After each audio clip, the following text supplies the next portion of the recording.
Hey class, today we're going to talk about warranties. Warranties are a integral part of commercial transactions.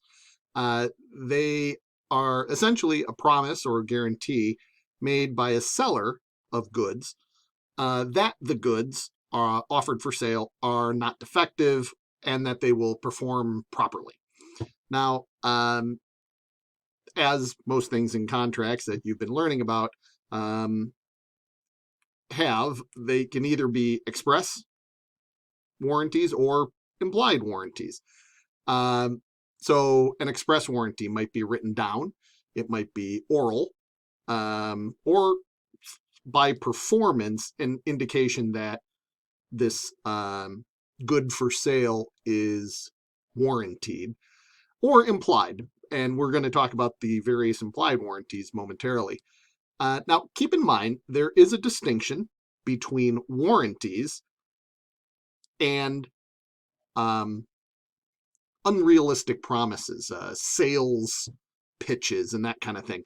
The legal term for this is puffing. No, I'm not making that up.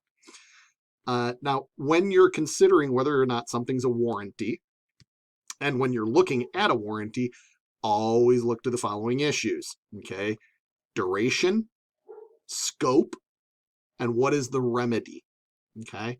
So let's talk a little bit about the origin of most warranties you're going to find in America.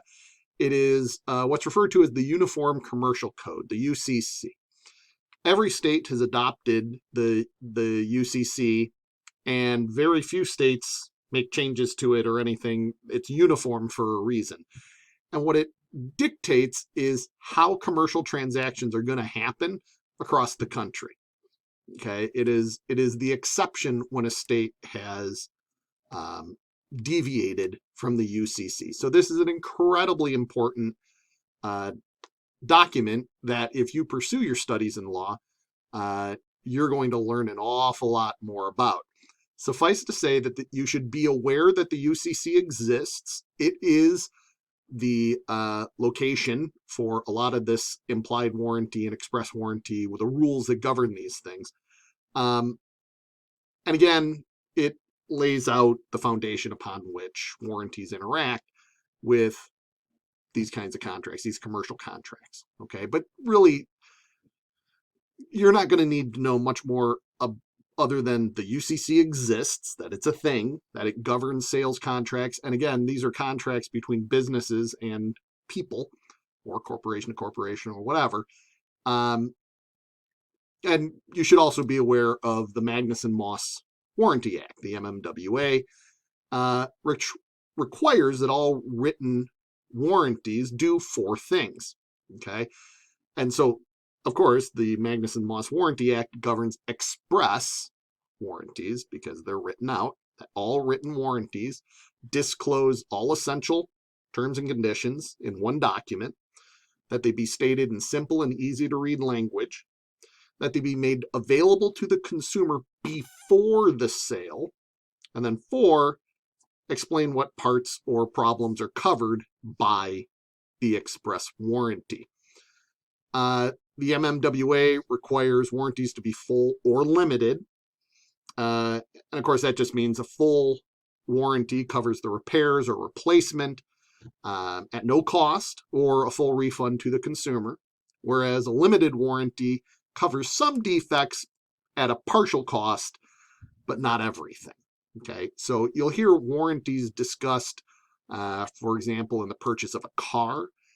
You might have a warranty on the powertrain of your vehicle, or ordinary maintenance or something like that for a limited amount of time, 5 years or 60,000 miles, let's say.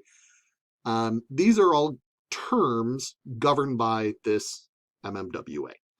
Okay, so again, be aware that this thing exists. Express warranty examples. The extended warranty which is something that is purchased after you might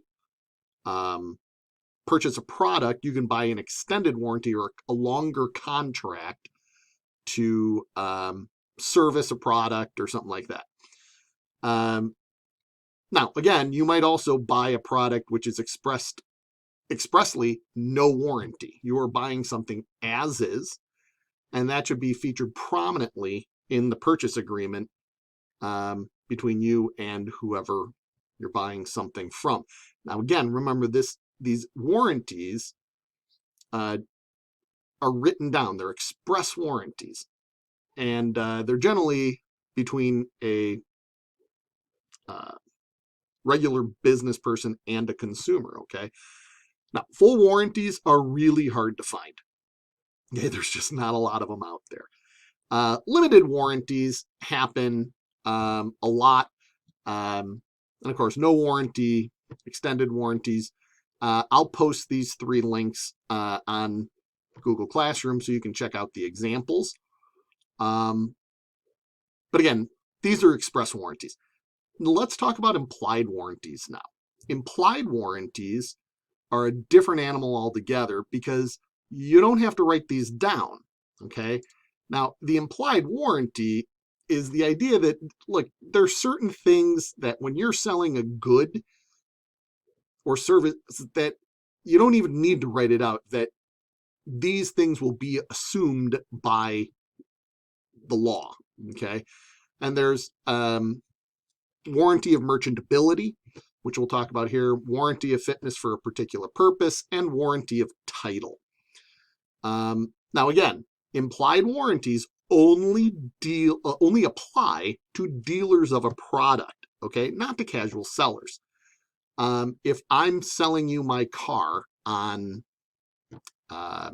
Craigslist, I'm a casual seller. These implied warranties don't apply to me. Okay, now if I'm a Nissan dealer, it applies to me because I am in the business of selling the product, in this case, the Nissan.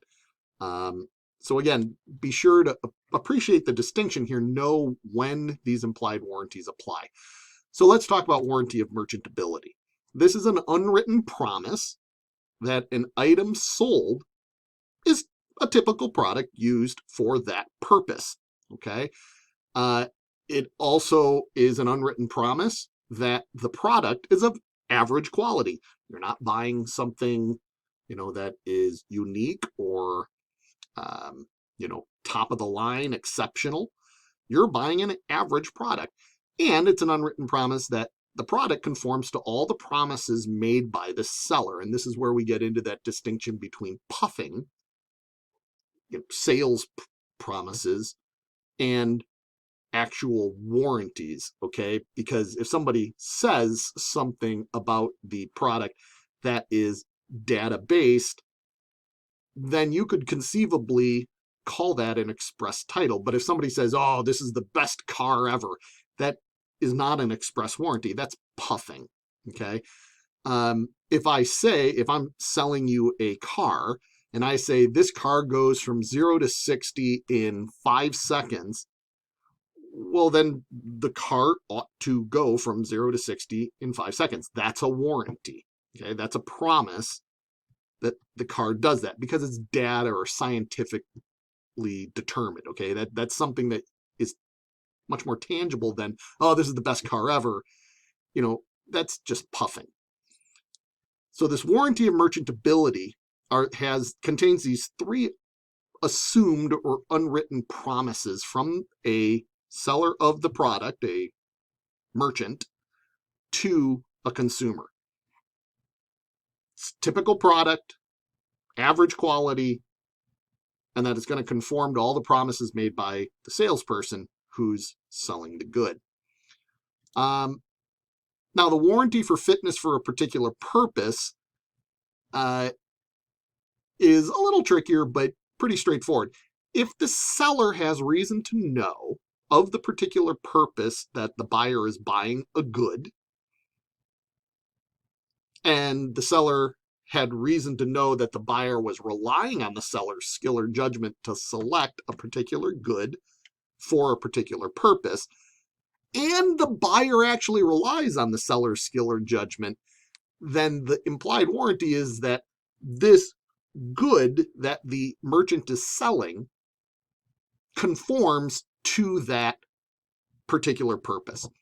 So for example, let's say you go into a hardware store and you want to buy a snowblower, and you don't know anything about snowblowers. You tell the person that you don't know anything about snowblowers.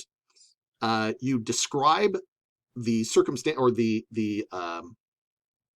need for the snowblower, the particular necessity of the quantity of snow, the length of your driveway, the fact that there's a lot of ice that builds up, and so and then the seller holds forth that they have particular knowledge about this, and then you're relying upon the seller's advice to choose a product, and then you tell them that, then this implied warranty of fitness for a particular purpose is going to apply to the purchase of this product.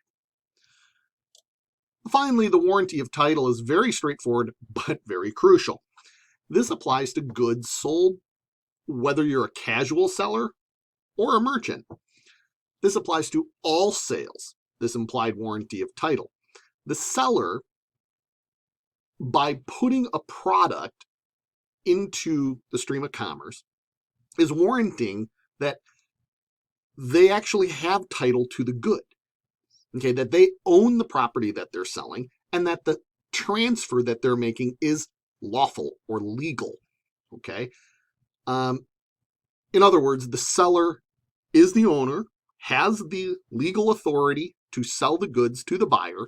They have what's called clean title, that there's nothing impeding the sale of this product.